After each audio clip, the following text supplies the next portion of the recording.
The James Webb Space Telescope, JWST, boasting record-breaking infrared sensitivity and cutting-edge imaging equipment, is quickly revolutionizing our knowledge of the universe.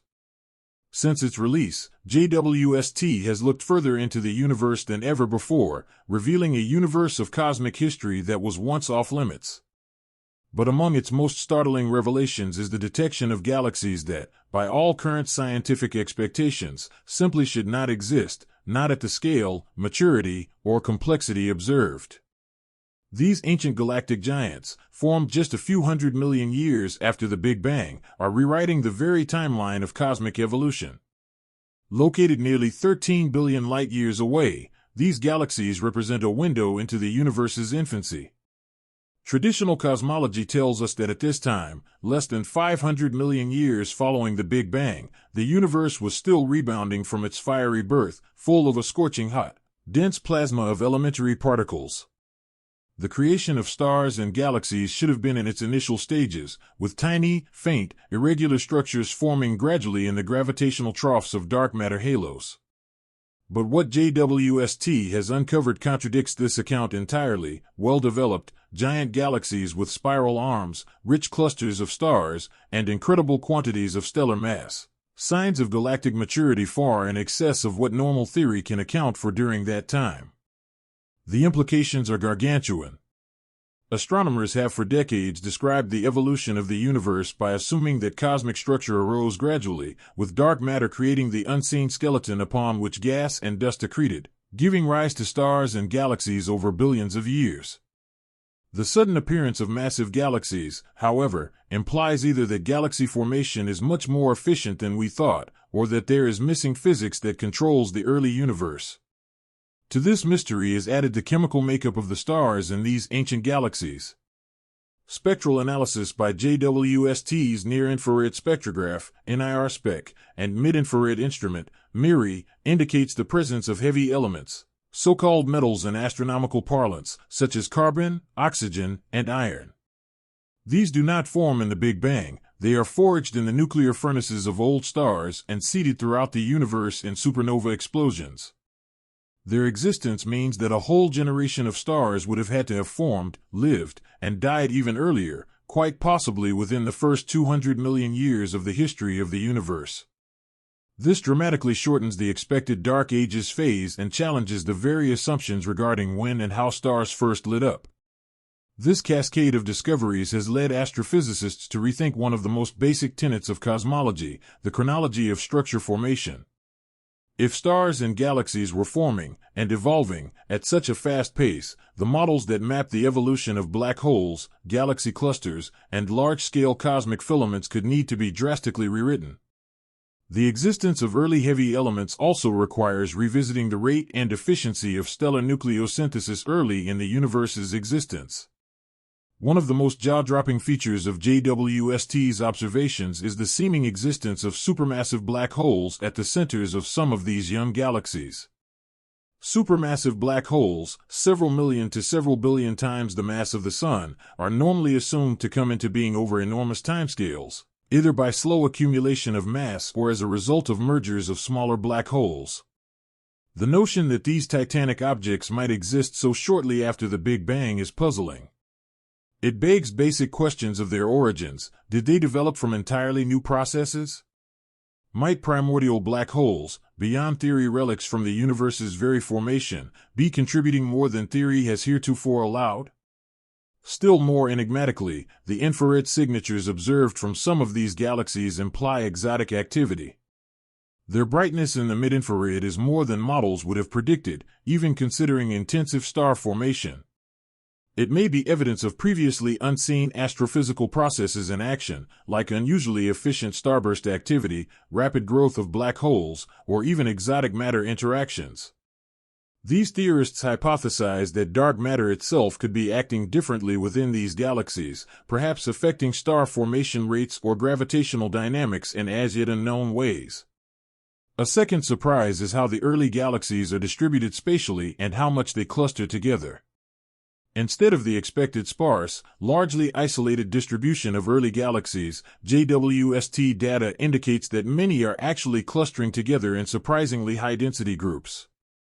This implies that large-scale structure in the universe, the cosmic web, formed much earlier and more harmoniously than models of standard inflation anticipate. This result may threaten the current vision of the universe's earliest moments, in which quantum fluctuations and inflation seeded the eventual growth of galaxies over cosmic time. If these variations were more powerful or more coherent than we predicted, or if inflation developed in some way that we don't yet recognize, then we could be poised at the gateway to a fundamental theoretical revolution. And these aren't isolated freaks. Overgrown early galaxies have been seen in several deep-field surveys with Webb's high-resolution imaging and spectroscopy. These surveys require pointing the telescope at a small patch of sky for long periods of time, often hundreds of hours, to gather light from the farthest and faintest objects. That these similar anomalous galaxies are being found in different parts of the sky strongly implies that this is not some kind of localized peculiarity but rather a cosmic pattern in the early universe. As much as this is big, several speculative theories are now being entertained. Some of them include the idea of altered gravity, suggesting that the very force of gravity itself might have behaved differently in the early universe. Maybe gravity was tighter, so gas clouds could more rapidly collapse into galaxies and stars. Alternatively, early dark energy may have been dynamically at work during these early times, shaping matter distribution beyond expectations in the standard cosmological constant scenario. Should it be true, such concepts would amount to a paradigm shift, potentially giving birth to a unified theory synopsizing general relativity and quantum mechanics. The function of unseen particles is another intriguing realm of speculation.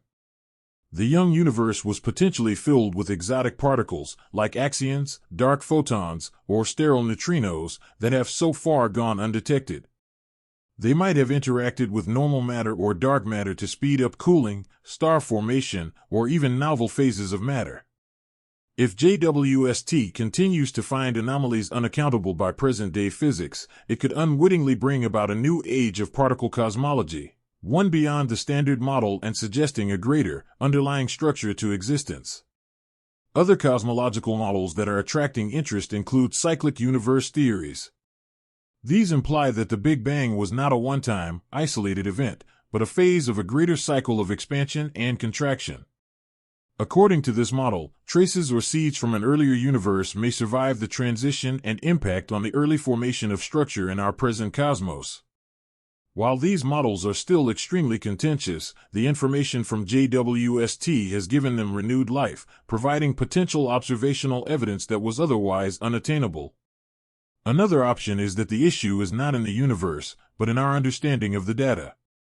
A primary assumption used to calculate distance and age is the redshift-distance relation.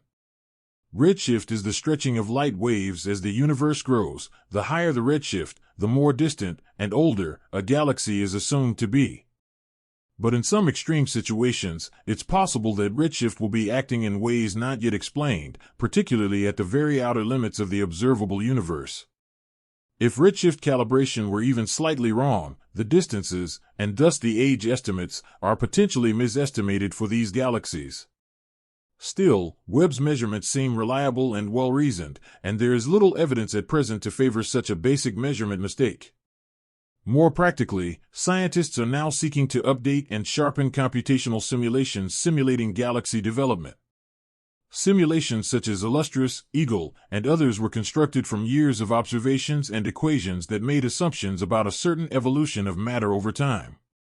None of them had predicted the density of great, complicated galaxies at such early times. As new observations come in, these simulations are being rewritten, accounting for new variables, trying new concepts, and in some instances even redefining the underlying laws that govern galactic evolution. The James Webb Space Telescope, calibrated to spot the faintest glows of early light, is revealing to us that the first universe is not only full of mystery, it is full of contradiction. It's as though the universe developed more quickly, organized itself more aggressively, and shattered every expectation we had of how long it would take stars, galaxies, and black holes to form. Instead of oddities, these galaxies might be beacons pointing towards a greater reality about the universe in its first billion years, a reality we are still coming to understand. Every new find by Webb extends the boundary of what we can know, and every discovery raises a new crop of questions. Why are galaxies developing so quickly? How did they get so big? What drives their star formation at such an early age? Are we lacking critical pieces of the physical puzzle that regulates matter and energy? As the mysteries pile up, the Webb telescope is not merely giving us a view of far-off galaxies, it is challenging us to confront the boundaries of our present understanding. In so many ways, this is the nature of science. Discovery is not necessarily about the finding of answers, it is frequently the realization of how much we do not know. And the universe, in all its limitless complexity, appears to be hungry to remind us of that. The galaxies JWST has brought into sight are more than mere objects of observation, they are communications from an ancient world, speaking secrets over eons of space and time. As humanity presses on to crack the code of these cosmic messages, we reach the edge of a new scientific revolution, a revolution that could reshape not just our understanding of the cosmos, but our understanding of existence. Out there, beyond the shroud of stars and galaxies and black holes, the secrets are hidden. And thanks to the James Webb Space Telescope, we are nearer than ever before to listening to what the universe has to tell us.